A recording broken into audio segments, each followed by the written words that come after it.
Hey, everybody, we're live. Jesse Dobeck here. Welcome to the Beyond Big Influence show. And I have a special guest today, one of my really good buddies that I met about 5 years ago. Brad Hart is with us today.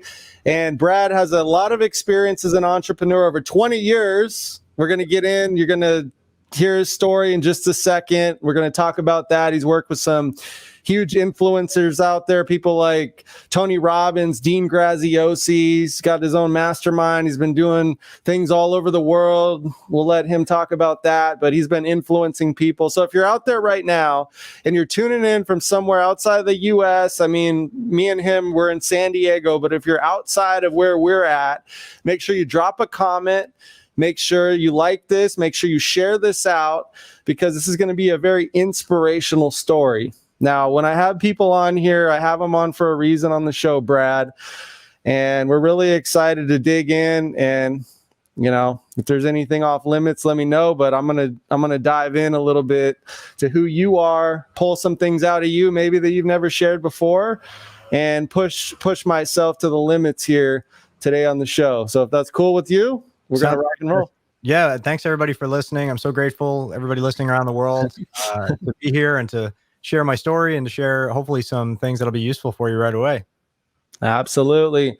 So Brad, one thing that we talk about, and I remember when I first met you, it was like Alex Mondosian's Mastermind in San Diego after TNC. And I remember they asked us this question. So I'm going to ask it to you because it's on my, what I always ask people. What's your superpower? What would you say is the one thing in the world that you do that sets you apart from other people out there, other influencers? I think I'm really great at asking clarifying questions and getting clear on what a problem actually is, which is part of our masterminding formula. I do masterminds all over the world, and I've helped people build masterminds all over the world, and have a best-selling book on the subject. You can check it out at 8minutemastermind.com. But I would say that's the number one thing, is like the best questioning process that I possibly can. I find that the quality of your life, like Tony says, is really equivalent to the quality of the questions you're able to ask. Yeah, and when he says Tony, that's Tony Robbins. That's a guy that I grew up listening to his tapes. I wanted to be an NBA player, and I thought, Tony Robbins, this guy's doing it larger than life. He's impacting, influencing people all over the world. And Brad's had a chance to work with Tony, and we're going to talk a little bit more about that. But let's back up a little bit, Brad. You got started in your business 20 years ago. Did you wake up, one day and you wanted to be an entrepreneur, or is this something that you started when you were young? So it's really funny you asked that, because, my first real business was in my 20s, which wasn't 20 years ago. But my first business, my first entrepreneurial, thing, I guess, was, my dad and I lived together. He was hurt when I was about 2 years old. He was driving a lumber truck, and coming down a hill one day, the load shifted and pinned him to the steering wheel, and he slipped a disc and he wasn't able to walk. So a couple of years later, Mom had to leave to go find work and support us. But, I was an only child, and, I had this unfortunately disabled, father, and we were on Social Security and disability checks, and just having, a real difficult time making ends meet. So anything additional that I wanted, I realized very quickly I had to find a way to earn money. And at first that was, simple kid stuff like mowing lawns. And then eventually I would just get the best job I could get. I would do entrepreneurial type jobs. I worked as a plumber's apprentice. I worked at a shooting range. I worked at a restaurant. I worked at a theme park for a little while, making Philly cheesesteak sandwich. I was just a hustler, right? So 12 on, basically, I've always been working. And when I finally had my first real adult entrepreneurial job was in my early 20s. I was a real estate agent in New York, and I founded my first company. And now it's been over a dozen years now since that happened. And it's been a really incredible journey. So over the years, I've had the fortune to have a lot of failures, which I've learned a lot from, but also a lot of successes. 3 companies now have hit the 7-figure mark, so I must be doing something right. And I've done them in different niches, and I finally found the one that allows me to have the most influence, create the most impact, and create the most income in the least amount of time. Because I think it's important that you help a lot of people in this world. I think it's important you have a lot of fun, and I think it's important that you have a lot of money to show for it at the end of the day. Because if you're missing one of those 3 things, you're going to find your life is unfulfilling. Absolutely. And you mentioned, you just hit something right that struck a chord with me, because, I'm a basketball guy. I grew up playing basketball. I was, following Michael Jordan my whole life. I wanted to be the next Michael. That Dream, whatever called the documentary they did on the 90s. Yeah, oh my God, that blew my mind. If you haven't watched that, get after it. It's great. I forget what it's called now. Yeah, The Last Dance. Yep, Michael Jordan.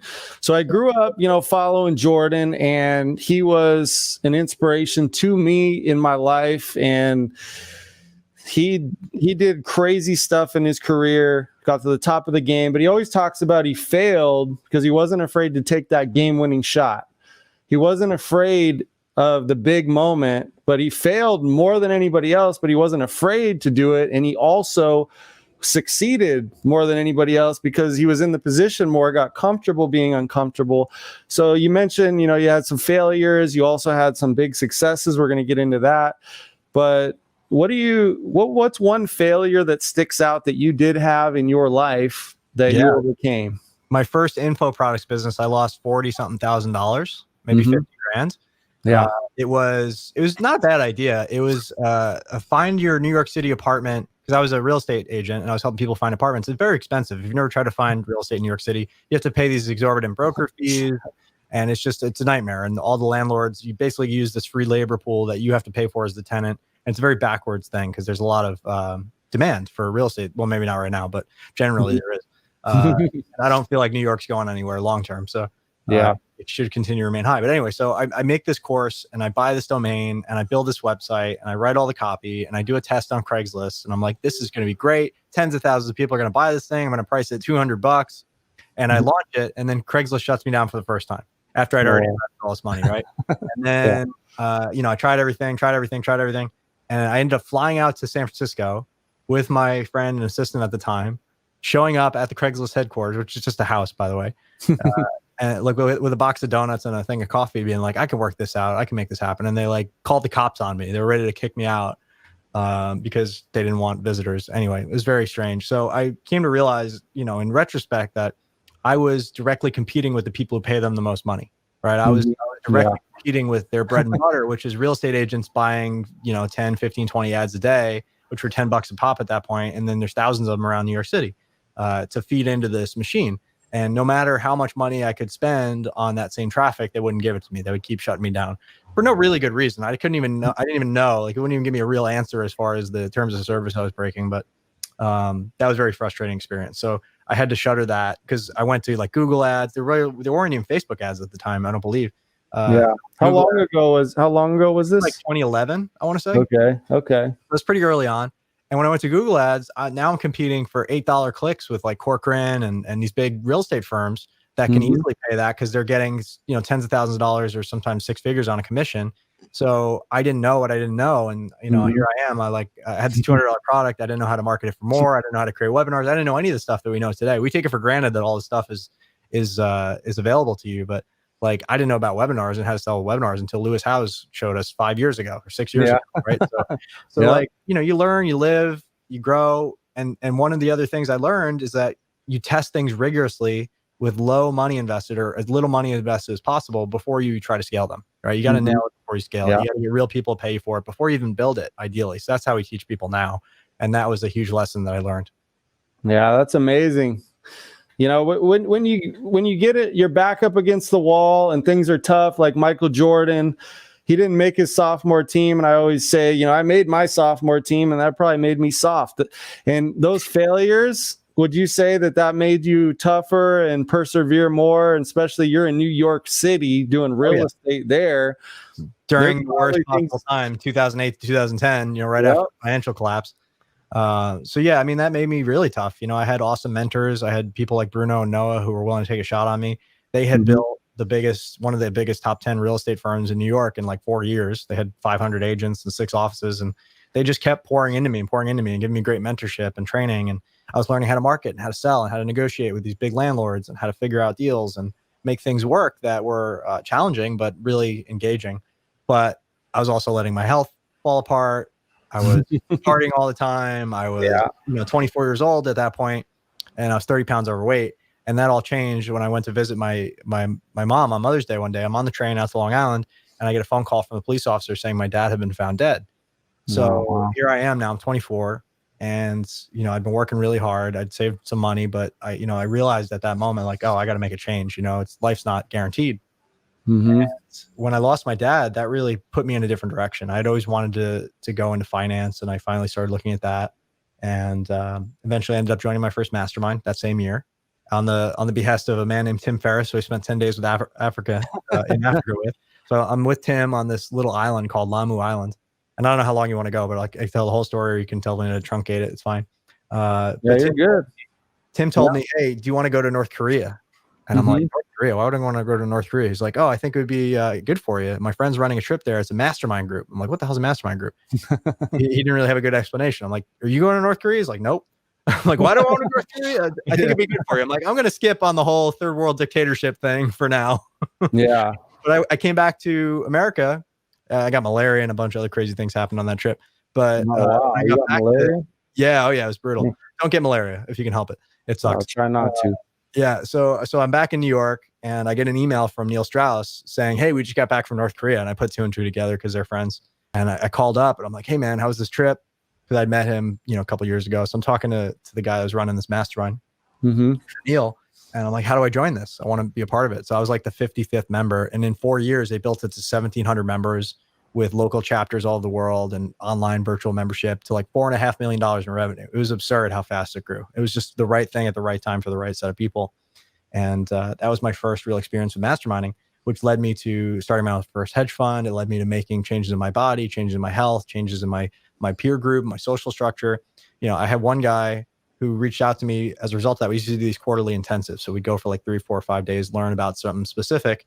And during one of the things we learned about NVC, nonviolent communication. So this guy, Josh, calls me up and he's like, hey, can you explain to me what NVC is? I don't know what that is. I listened to it, but it wasn't well explained. So I did my best to explain it to him. And he says, okay, cool. I appreciate it. Hey, I have another problem. I spend $250,000 a month on my black card and I accumulate way more airline miles than I can spend. Can you take some of these airline miles and go spend them? I'm like, yeah, man, sure. It's like 300,000, sounds like a high quality problem. I'm happy to help, right? Yeah. 300,000 airline miles, go do with as you please. And I'm like, what does that even mean? He's like, oh, it's like 10 first class tickets anywhere you want to go. I'm like, great. Oh my gosh, you hit the lottery. I'm like around this new level of abundance. Yeah. Starting to really dial in with people who are like doing 7, 8, 9 figures in their businesses, some of the top leading experts in their field. And realizing that, wow, this rabbit hole goes really deep. So I got to meet Tim, I got to meet Richard, I got to meet Neil, I got to spend time around these people that were all, doing really well in their field. And it just expanded my mindset. So that was a big part of masterminding. And then eventually growing masterminds and building masterminds and partnering with these experts was a huge part of my growth as well, and learning from other people's mistakes, because a fool repeats their mistakes, a genius learns, or a wise person learns from them, but a genius learns from the mistakes of others, as you know. Yeah, that's amazing. Brad, I mean, you just dropped like 10 bombs on us right there, and just in a rapid period of time. I mean, this is a Beyond Big Influence show. You were definitely being influenced and influencing people at a high level with all the stuff that you just said. So in your career, influence and networking, your influence amongst your peers, your influence amongst your customers, your influence amongst everybody that sees you on social media. What is your ideal vision for what you want to do with your influence, and how does that work? Because I've had people on the show that have like 1.3 million subs on YouTube, and then I've had people that have done $1 billion deals that they don't want to have a channel and go live at all, like ever. So where do you kind of fit in there as far as like what Brad Hart's influence looks like amongst the world? You're touching on something really important, which I think we should preface this conversation with, which is, what are your values? Right. There's some people that don't value the spotlight, don't value influencing. There's some people that only want to do that, and they don't actually have an integrity, a system of which they can build integrity and add value, or get paid for it or any of that. They're like living on the street and they're trying to be an influencer. It's rough. So you got to find that set of values that works based on what you desire in your life. Right. And I'm not judging anybody's values. Like, there's tons of people that don't want the same things I do. But for me, it's all about those 3 things. It's about, I want to help a lot of people, I want to have a lot of fun, and I want to make a lot of money. And I find that those 3 things are, they pull away from each other. But if you can balance them, then you have a really solid life. Because I used to, when I ran my hedge fund, just to kind of continue the story, care only about money, because I grew up and we had a lot of problems that money could solve. And I felt like money could solve all my problems. If I just make a lot of money, it'll be fine. But then when I made a lot of money, we had a month where we made $1,040,000 in profit in our hedge fund. I was like, wow, that's more money than I ever thought I'd make in a very short amount of time. I all of a sudden realized I was very unfulfilled. I realized I was very disconnected. I realized I was very burned out. I realized I was doing something that I wasn't really, like, I was acting like I was good at, Mm-hmm. but it wasn't my natural flow, right? Yeah. I was having success, which despite myself, right? But I know now that I'm more about people, relationships, networking, and growing the influence that way. So I switched gears and I built Make More Marbles 6 years ago as a blog, as like this idea I had in my head of like, I don't want to just grab for all the marbles like a trader or somebody who does in real estate deals where there's only so much to go around and we're always grabbing for what's there and competing with each other. I want to make more marbles. I want to be part of the wealth creation cycle where new ideas come out of nothing and we create a different world as a result. So Make More Marbles started out as an idea. I'm not going to be the hungry hippos and grab for all the marbles. I'm just going to make more marbles. And I'm like, that's a great name. Let's run with that. So at first the goal was to reach 1 million people. And I didn't really have like metrics for that. I didn't know how it was going to look, but I realized it took about 3 years and 1 million people had read my stuff, you know, in various different outlets. I wrote in Forbes, I wrote in my own blog, and, you know, I got interviewed a lot. And that's what happened. 3 years, 1 million people. Then with Tony and Dean with mastermind.com launch, because, you know, I've been helping people with masterminds for a long time. I jumped in with both feet on that. We were one of their top affiliate partners last year. And we reached 1 million people in 6 weeks. I was like, that's pretty cool. So what took 3 years, now all of a sudden it took 6 weeks. And then just the power of partnerships exponentially increasing. This year, we became the number 8 affiliate. So top 10 out of 5,000 affiliates. And we reached 1 million people in 72 hours. So what used to take 3 years takes 3 days. Yeah. And that's incredible to see. So we're just growing and growing. Yeah. And that's what Beyond Big Influence is all about. It's like you just get momentum, you have a vision, you start creating value, you start connecting with people, you start running traffic and creating content, and just start doing these things and systematizing and growing and building an organization and a team, but making sure you're doing it within your purpose. And then pretty soon, you're reaching millions and then tens of millions, hundreds of millions, even 1 billion people out there. I've talked to people. I want to inspire 1 billion people, whether directly through my content or I inspire somebody to go out there and create content, and then all those people go out there and inspire people. So there's so many different ways. And I'm big on creating a vision, and Brad's got a massive vision too. So that's why I think we're friends. And I want to break it down further for people, because a lot of people are just out, or they're just like not sure. Like, it's not magical, right? It's just mathematics. So we can break it down to very simple math. If you think about it, you know, if you could just get 1% better, like I'm not saying 10% better, I'm not saying 100% better, but if you could focus on getting 1% better per day in some way, somewhere, in some part of your life, personal, professional development, growing your business, growing your skills, whatever it is.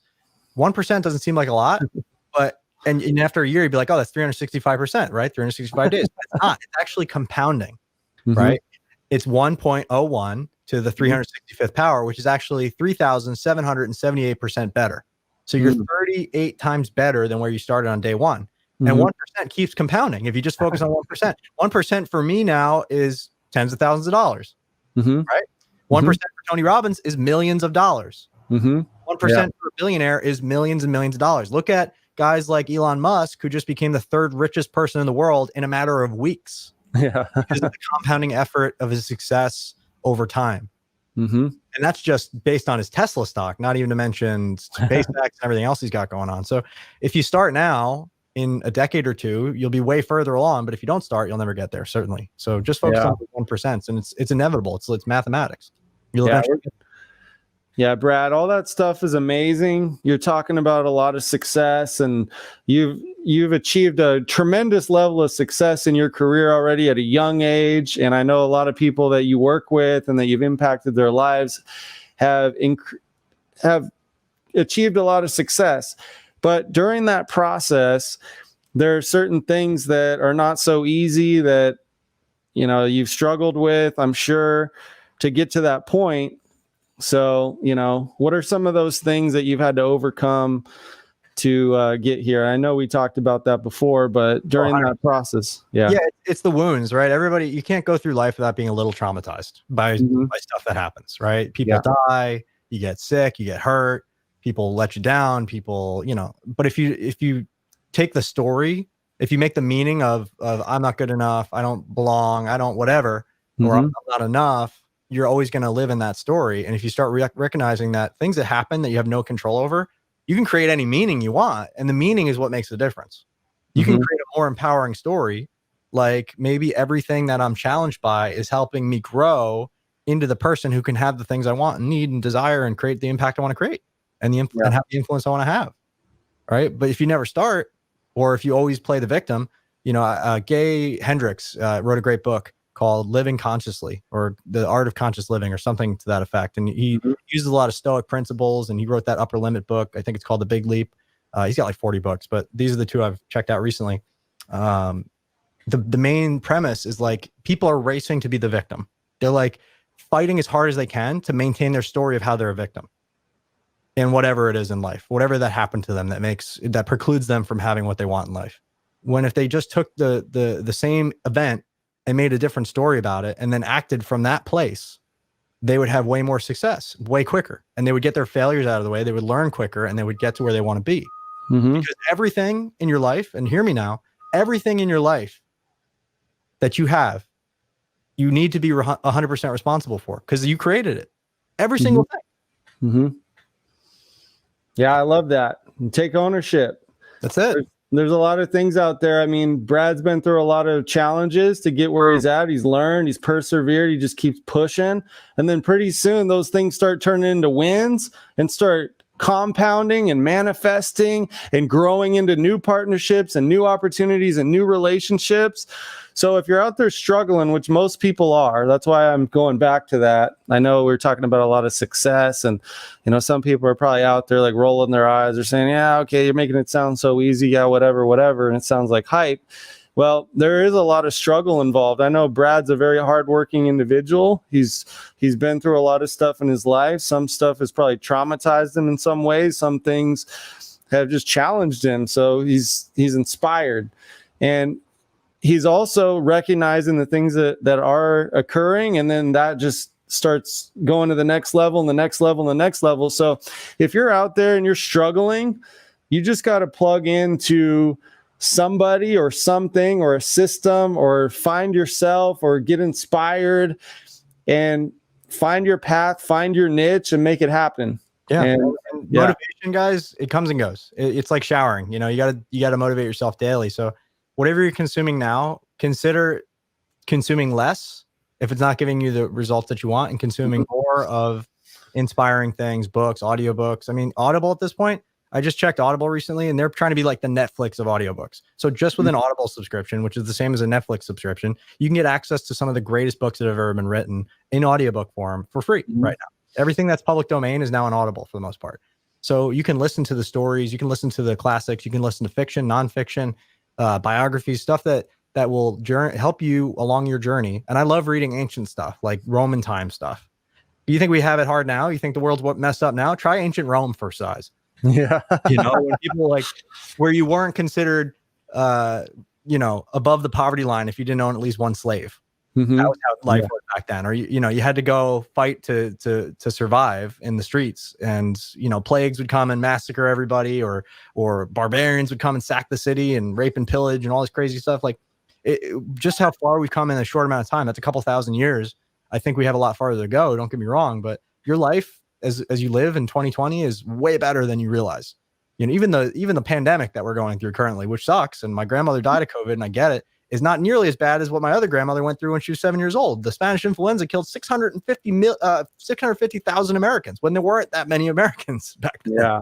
So you got to keep things in perspective too. Like, it's getting better. Life is getting better, and life doesn't get easier. It's never going to get easier, but you're going to get better in relation to life. And therefore the things that you struggled with will become inside your comfort zone. You'll get better at dealing with them, and you'll have more capacity to move forward. But you got to start. That's it. You just got to start. So if you're on your couch, if you're listening to this in your car, you're walking, you're doing whatever you're doing, I would just recommend getting on a path as slow as you go. As long as you're going and you're consistent, you're going to get there eventually. You just got to start. Absolutely. Love all the words you're saying, Brad. I mean, just so much value packed in a tight window when I have you on here. I just know, it's like, if you're out there right now and you're loving this, share this out, because Brad, we're just getting warmed up here. We're going to go for another 20 minutes or so, and this man is dropping some bombs. So make sure you share this out, click the like, drop a comment. Let us know where you're at. We're getting people saying, wow, oh my gosh, like they're getting excited out there, Brad. So thank you so much for listening, guys. I really appreciate it. I'm grateful for the love and the affection. And if you want to keep the journey going, you want to keep the conversation going, you can check out my book, The 8-Minute Mastermind. You go to 8minutemastermind.com. Let me pop that up there for you guys. And check it out. If you've ever wanted to serve people in a way that you don't need a lot of inventory, or you don't need to be an expert, you don't need to be somebody who is like world renowned. All you really need to start a mastermind is the desire to serve people and solve their problems and learn. If you desire to serve people, solve their problems and learn, and you want to make some money for learning, like I've learned so many incredible skills by hosting my own masterminds and bringing in experts and bringing in people who paid us, me and the experts, to learn. And they ask better questions. They take better notes. I learn and grow and get networked with incredible people that have helped me build, 7-figure businesses. It's not outside of your realm. You can start doing that right now. And I teach you how in my book. So check that out. That's a small commercial. I just want to impact more people. So go check it out at 8minutemastermind.com. We do a free plus shipping offer, meaning we'll send you the book. You just pay for the shipping. And if you're somewhere else in the world, you don't want to wait for it, you can get a digital copy as well at 8minutemastermind.com/PDF. Or we'll also give you the digital book if you just buy the regular book, and you'll be in your inbox in a few minutes. Awesome, Brad. So we got it scrolling down below, just right down here, guys. Just check it out somewhere down in the internet somewhere right there. There it is. Boom. Okay, so check it out. Get his book, guys. Brad's got tons of knowledge. He's obviously knows what he's doing in a lot of different ways. I know he's worked with tons of different people and he's experienced the world at a high level. One thing you talked about, Brad, was learning. Okay. So I'm not a big person of reading books myself. It's more like audio, or I watch video. I like, I just grew up, that's kind of visual. Totally. So, and you said Netflix, and a lot of people are consuming that, and there's a lot of garbage on there. So you're probably going to need to figure out where you're going to spend your time, find the right knowledge, and start consuming that. What do you recommend for somebody that's kind of like me, that's maybe more visual, or, just talk about learning a little bit and like how you've consumed information, because that's a big part of your success, I know. That's a great thing. If you ever studied NLP, they teach you about visual learners, auditory, kinesthetic learners, people that learn by doing and feeling.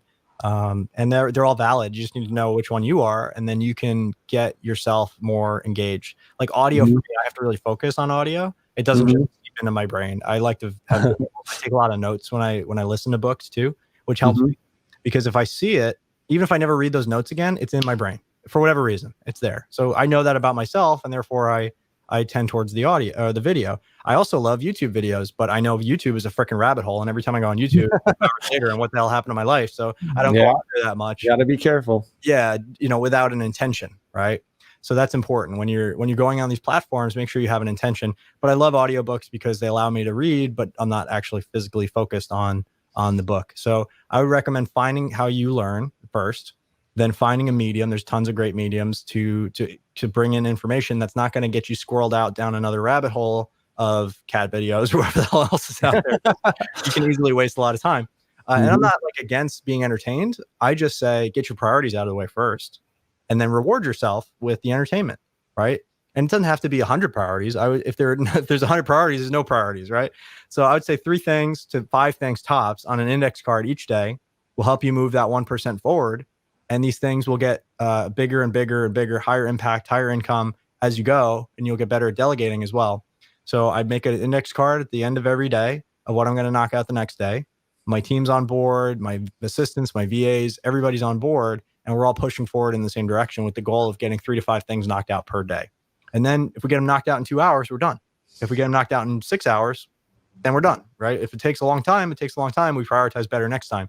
But it's not about working harder. It's about working smarter. And I know you've heard that before. So, don't just let that pass out of your brain. But that's what that looks like, is working smarter by really chunking down to, here's a few questions that you can ask too, to get way more productive really quickly. I borrowed one from Tim Ferriss, which is, what thing would make everything else easier or irrelevant if I did it now? And then I like also to think, what's the scariest thing for me to do, and try to do that first. What scares me the most? And then go do that first. Because once that's done, everything else is a breeze. But everybody puts priorities together and then does the easy stuff that's brainless. You should use the most brain power on the stuff that will make you grow the most, or they'll make the most impact first. and then everything else becomes easier, and it's a slide down to the end of the day when you're like, I'm done, you know? Yeah, I know. I love that, because one of the things I like going on fast roller coasters, skydiving, bungee jumping, because I was like deathly afraid of heights growing up. But now it's like I go on these rides and I go up there. I'm like, this feels good. It's like I'm getting out of my comfort zone. I feel like energized. Your adrenaline's going. Now I'm like an adrenaline junkie. Everybody that knows me, they're like, that's all you want to do is like drive fast and stuff. And I know Tony Robbins, he takes you on a journey, and then he has you walk on fire, right? And then you feel, you leave the event feeling like, if I can walk on fire, I can walk up to this person and sell my course to them. I can go sell my book online and get 1 million sales. I can go do this. I can go do that. And you feel like, man, if I can do that, I can do anything. That's right. So I feel like, is that what do you spend some of your time saying, all right, I'm going to do this, even if I'm scared of it? I'm just going to get out of my comfort zone. I'm going to challenge myself, and I'm just going to go for it. Like, how often do you see yourself doing that? When you get disciplined enough, I feel like you actually love, like it's just a sick obsession I have with like trying to find something that's going to push me to be bigger and like, you know, really grow in myself, you know, and grow my capacity as a human being. What Jocko Willink would call an eminently qualified human. And if you haven't read his books yet, they're awesome for this kind of stuff. Like Discipline Equals Freedom is one of my favorite books. He's got a new one called The Code, The Principles, The Ethics, or something like that. What's his name? Say it again. Jocko Willink, Jocko Willink. He was a leader of a SEAL platoon in Ramadi, Battle of Ramadi in Iraq, and a couple other big skirmishes in the last war. And he's just an incredible man. I met him before. He's his forearm's the size of my head. He's just a massive individual. But yeah, he's the kind of guy that you're glad that they're out fighting the war so you can sleep soundly at night. You know? Yeah. So yeah, that'd be a great place to start too. Awesome. So you guys are out there trying to figure out, okay, what am I going to do this week? What am I going to do with my life? If you're trying to figure out what you're going to do with your life right now, we need to do some soul searching. We need to go inside.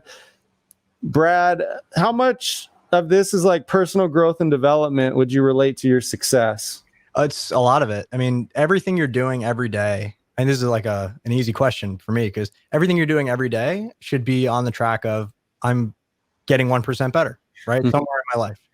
Yeah. It's 1% better at taking notes. Like, it could be a simple thing. 1% better at asking questions, 1% better at selling, 1% better at marketing, 1% better at writing, 1% better at keeping my commitment, communicating effectively, being nice to my wife or husband or whatever, you know, my kids, you know, getting a little bit better at parenting, wherever you're growing, as long as you're hitting that 1%, that's your quota, and that'll compound over time. So, you know, to answer your question, I think it's all love, man. It's all personal. It's all professional. It's all growth. And that's why I love running masterminds, because, you know, people come in with business stuff, but people don't really have business problems. They have life problems that show up in their business. Yeah. I agree with that when one. You solve those problems, or the core foundational stuff, everything else gets easier.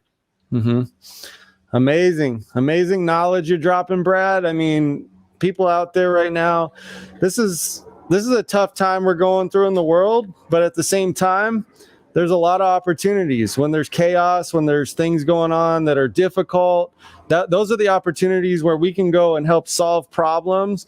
And this is where we're really tested and our purpose can be put to the test. Yeah. So, yeah.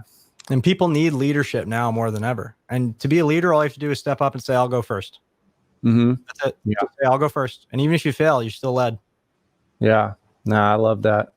So that's awesome. I have a question for you that came up before when I was thinking about when you were talking. So do you have like a daily routine that you do, Brad? Is that, yeah, can you talk about a menu now? Because you know how it gets. It's like some people have a routine that's like their whole day, right? It's 3 hours. I'm like, this is too much. So now I have a menu. I pick 2 or 3 things from the menu every day, and there's meditation on there. I have this really cool headband. I can show it to you. This headband. I'm really. You can put it on. I mean, you don't have to, but yeah, I'll just wear it for the rest of the interview. But yeah, it's a headband that tracks your brain waves, and pretty cool. I've been really getting a kick out of it. I also have a link if you guys want to check it out. Right there.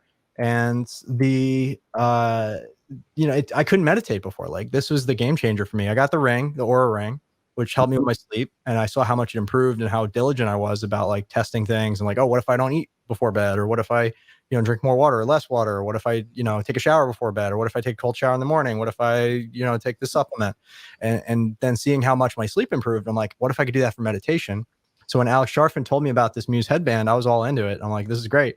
And I went on like a streak where I meditated for up to 30 minutes a day for like a month, and it changed everything. So now I don't meditate every single day, or I try to get at least a little bit in every single day, but it's this thing, I can do that completely shifts my energy in 20 minutes, and it makes everything that I'm going to do for the rest of the day that much easier. It quiets my anxiety because I tend to run anxious. Some people run depressed. I tend to run anxious. I do get depressed from time to time.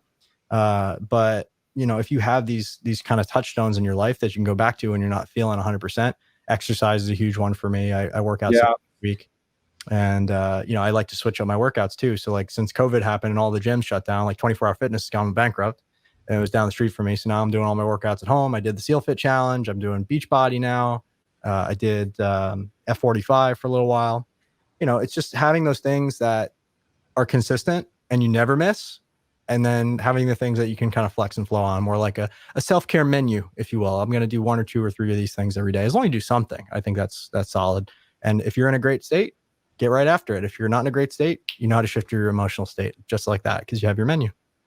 Yeah, that's amazing, Brad. I love working out. I think that's the key for me. I grew up playing sports, so working out just part of my life, just competing and being on a team and working with teams and competing, keeping a positive attitude. I think that's really important, just to keep your brain focused on positive things. The more negative stuff that seeps in and you really adopt that stuff, that's going to show up in your life. So yeah, this is all amazing stuff. Yeah. And Tony said it best. I mean, if you can change your focus, your physiology, and your language, your whole emotional state will shift. So an easiest one to shift is your body. Just change what you're doing with your body and you'll be all set. Absolutely. So if people out there right now, they're just getting started as an entrepreneur, can you give them a few tips from your perspective on how they can start monetizing what they're doing, even if it's just small, just to pay their bills? I mean, some people are struggling out there. They probably need those words, If you are just starting or making less than 6 figures, 80% of what you're doing should be focused on learning, marketing, and sales. Period. End of story. If you're not making 6 figures yet, it's because you don't yet know how to market and sell effectively. And you don't have to be the best in the world, but you got to be good enough to where you have qualified interested leads, you can make an offer, and you can close the deal. If you can't do that, you can't make money as an entrepreneur, period. Yeah. You're always going to work for somebody else. And when you get good at that, then you can start to think about, okay, how do I need to develop? How do I need to grow? What kind of person? Because you should be, learning about leadership. You should be learning about, other communication styles, about NLP, about all these different things that will help you be more effective at doing those things. But like 80% of the game in the beginning is marketing and sales. And that's the thing that nobody wants to focus on because it's scary and it feels slimy to them because of their beliefs around money, around rich people, around life, around whatever. Doesn't matter, right? But it's not true. The people who market and sell the best, the people who influence the world the best. And if you're listening to a podcast on influence and you want to have a big impact in this world, you need to learn how to market and sell, because it's not just about selling products or services. It's about being able to have your ideas listened to and considered, and rolling people into a possibility that they want to work with you or move forward on your cause. And if you can't do that, you can't do anything in life, because you can't do anything by yourself. Somebody out there holds the keys to what you want to create. Absolutely. And if you're not going to create it. Yeah. Somebody asked this question or made this comment. I don't know who it is. It just says Facebook user on my thing, but they said, you say it changed everything. Can you give some examples? I don't know what they were referring to. Maybe if you're still there, you'd like to just pop another note to us and let us know what we're talking about. That would be helpful. I'm just showing you guys, we're here to help you out. We're here to answer your questions. We're here to help you move forward. Specific as you can create your question. That would be excellent. Yeah, Brad's a very giving, heart-centered individual. That's one thing I love about the guy. He does a weekly mastermind on Wednesday nights, just local, just meeting with people. And, he's just always there to support people and help them and to connect them. So we're here to support you guys. So just wanted you to know that. So, yeah, Brad, it's amazing to have you on, man. Do you want to end here, or do you want to keep going for a little bit? No, we'll keep going. All right, rock on. So yeah. What I hear, like, I have this weird uncanny ability. Like, I'm a mismatcher. I see what people don't say, or I see the thing underneath the thing that they think they said. Mm-hmm. Right. So when I hear a question like that, can you give me some examples? You are looking for more evidence. Oh, meditation. Okay, great. Meditation. Yeah. You're maybe looking for more evidence to get convinced to do a certain thing. So, but to give you different examples of how meditation shaped my life, I'm not as reactive. I take my time in considering things more. I'm more relaxed throughout the day. I'm sleeping better. I'm not on caffeine anymore. I don't drink any coffee or caffeine anymore. And that's been huge for me, all by switching from those habits to this new habit, which meets my needs in a different way, which is meditation. So to answer your question, but yeah, I'm wondering, if you're having a struggle with anything in your life, find a way to get leverage on yourself. Like this little device helped me get leverage on myself and actually do the thing, because now I had data, I was tracking it. I was seeing it from a perspective of like, okay, I'm here and I want to get to here. When you're just saying, oh, on or off, and you haven't really given it its due, or you haven't given yourself a challenge where it's like, I'm going to do this every day for 30 days, no matter what, then you don't really know how good it can be. Like the first time I quit drinking, I realized somebody challenged me to stop drinking for 30 days. And I realized I hadn't not had a drink in 30 days since I was 14 years old. Oh, wow. 25 or 6 at that point. I'm like, whoa, that was my wake up call. I'm like, okay, 30 days, I can do that. And then I did it.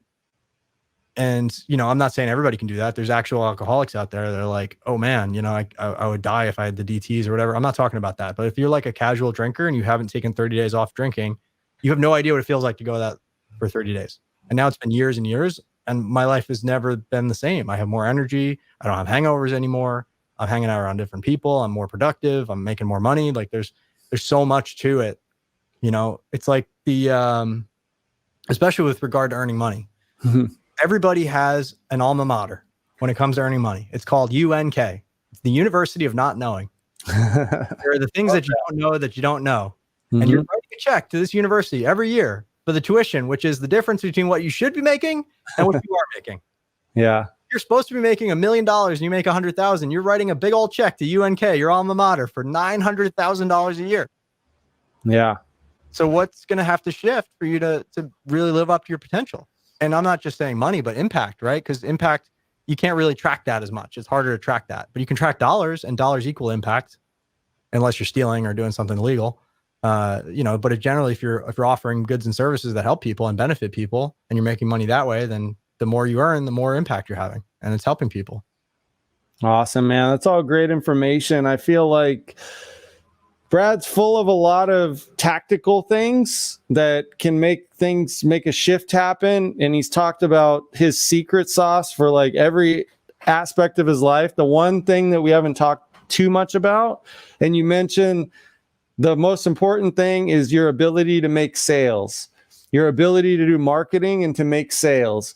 And I know you've done an amazing job with that. And I see a lot of influencers out there. They can get 1 million followers, but they're not that great at building a funnel. They're not that great at building a sales system and creating offers. They sell other people's stuff. They don't really understand how to do that. Can you just give us in a small little tutorial, or I don't know how you want to explain it, but a good sales system that you've used? Absolutely. And it's changed over the years. So with any one of my clients, I would start with a very basic sales funnel. Like, hey, we're figuring out our offer. We're going to do market research calls with people who know, like, and trust us to see what problems are theirs we can solve.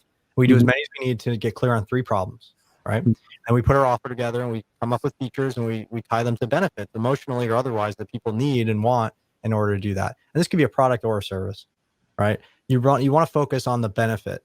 What does that mean for them? How does that emotionally matter to them? Because people aren't buying logically, they're buying emotionally and justifying with logic. Mm-hmm. Right? Exactly. Small purchase, big purchase, doesn't matter. You buy Starbucks because you want to feel good.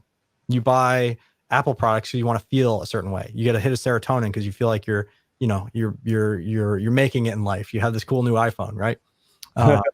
So you focus on the emotion, focus on the experience of ownership of people acquiring something, and really get clear on what their problems are and what will that mean when that is gone. Because you start with the problem and you move to the solution. You basically have to bucket it as, where are you? Where do you want to go? And what's the gap that you need to clear? Can you clear it on your own? No? Okay, great. We have this product or the service that's going to get you from A to B.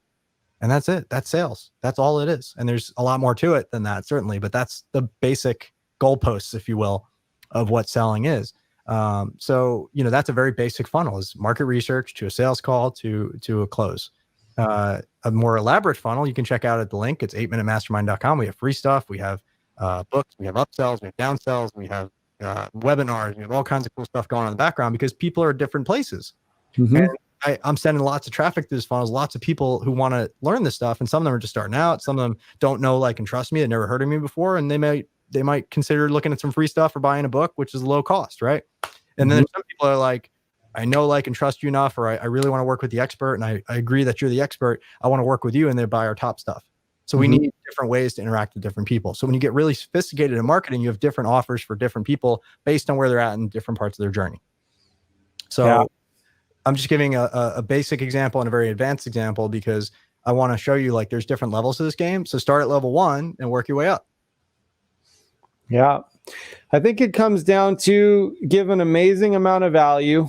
You create the value for your people. You demonstrate that value. We show the proof. You say, hey, you want to dive in deeper? Here's an offer. You just make an offer, but you got to connect emotionally with them, and just telling your story and connecting with somebody so they can know, like, and trust you. And I know these are some of the things that you've been talking about is going to create that bridge. And Gary said, become the bridge, Exactly. That's it. And make an offer, really, and don't be afraid. It sounds complex, but in reality, it's very different. It's very simple. It's like, find people who have money, who want to solve a problem that they have, and create a solution to that problem, and collect said money that they're willing to spend on it.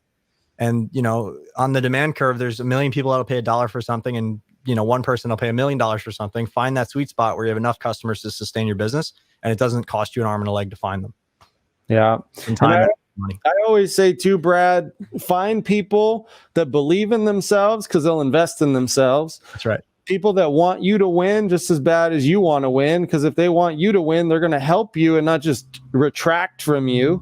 They're not just take all your energy. They're going to, like, push you forward. You're going to help each other create that good bond. And then if they have money and they can at least invest in what you have, I mean, if you spend your time looking for the right people as well, you create the right value, you're going to have an easier time building something big. So I think Roger James Hamilton told me, I had lunch with him at a mastermind that Peter Diamandis put on, and he said something that was really cool. It's really about plumbing. It's like money is flowing all over the world all the time. There's trillions of dollars moving. It's about creating plumbing, which is the value creation systems, and creating that value differential where they trade their money for your solutions, and making it more and more and more streamlined, more and more automated, more and more leverageable, and being able to scale it to multiple people. And that's the gift of being an entrepreneur, is being able to continue to grow and change and evolve to serve more and more people. Now we're serving, hundreds and hundreds and hundreds of people a month, soon thousands and thousands, and then tens of thousands. And I can just see it compounding over time, because now we have systems that allow me to not have to be there for every single person that does every single thing. Absolutely. And also it's about building the system and building the team so you can take on more clients and you can help people. If you create those systems, then you'll figure out ways to get more people into that system. I didn't really realize how important the back end of a business was until I got enough people in, and then those people fell on their face. And then I'm like, man, even if I got more people in, it would have been worse. And then I had to stop doing marketing, and then the whole business was suffering. So you got to think about the whole system from the front end and the back end while you're doing it. So yeah, that's a great point, Jesse. And we've all been there from time to time. I've had the fortune of, I think both grew similarly. I didn't ever have a situation where I was totally flat on my face, thankfully. But I'm willing to work as hard as I need to work. Like, I'm committed to getting my clients results, but they can't want it more than I do. Right? They have to show up as much as I show up. And that's really the key there. And the more you can show up, the more people can show up for you. Absolutely. Yeah. So this is all great information, guys. I'm going to post Brad's link again. Make sure you get in, check it out. It is 8minutemastermind.com to get his book, go through his system. And you're going to get a lot of value in there packed in, just like he did today. Go back and rewatch this 10 times, send it to your friend, have them get inspired by somebody like Brad. Brad is an amazing guy. I met him. I remember how outgoing he was at the party. It was like a mastermind, then a party. I remember he was dressed up. He was like having fun. The guy's just full of energy. He's just a cool guy to be around and a guy that I want in my corner. So thanks for coming on, man. Thanks everybody for listening. I don't see anybody's name, so I would say thank you personally, but I'm so grateful. If you want to reach out to me on Facebook, I'm at facebook.com/Brad Hart. That's BRADART. No right E. there, guys. Yeah, that's it. And I'd love to hear from you. If you check out the book, if you have thoughts, if you want to reach out to me, I love hearing from people. So feel free to reach out. Yeah, reach out there. And we stream this on 8 different channels, 2 of my YouTube channels, a couple Facebook group, a few different Facebook pages. So if you guys want to leave a comment and tag Brad, I'm sure he'll see it and he can go over and check it out and connect with you. So yeah. Thanks for coming on, Brad. It was an amazing interview, man. So much knowledge. Anybody tuning in just got a lot of good inspiration and good things to try in their life to move themselves forward in all aspects, personal growth as well as business. And getting inspired by Brad and his story is something that I think everybody needs to do, because you're just a cool guy, man. And I can't wait to see you. Definitely got to come to your Wednesday night deal here soon. We got to connect. Absolutely. Oh, pickleball. That's the new thing I've been doing. If you haven't heard of pickleball, check it out. You're up I've for heard it? it a couple of times. Yeah, that's pretty fun. Yeah, let's go play sometime. I'm getting a court on Saturday. Oh, you are? Nice. Yeah, I'm down because Right. you know I'm down to link up. So what are the last words of wisdom, inspiration for the people? I know I'm putting you on the spot, but I'm sure you'll come up with it because you're just I always have a different one. Today, what's coming up for me is, you can have everything you want in life, but you can't have it all at once. So just focus on the one thing, get it, and then go to the next thing and the next thing and the next thing. I think everybody wants it all and they want it now, and they can have it all. They just have to expand their consciousness around how long it might take. But life is short roughly, so you'll get it all in if you work at it. Absolutely. Be in the present, guys. Don't look too far in the future and think about the past, dwell on the past. Just think about the present moment, right? Can't change what happened, but you can change what will happen. That's for sure. You can Absolutely. there we go. Influence what will happen. There you go. Influence what will happen. It's the Beyond Big Influence show with Jesse Dobeck, special guest Brad Hart. Find him on Facebook and check him out. Go to his 8minutemastermind.com, the number 8minutemastermind.com. Get his book and take your life and your business and everything you're doing to the next level. All right, guys, until next time. Bye, guys. We'll see you soon. All right, take care. Bye.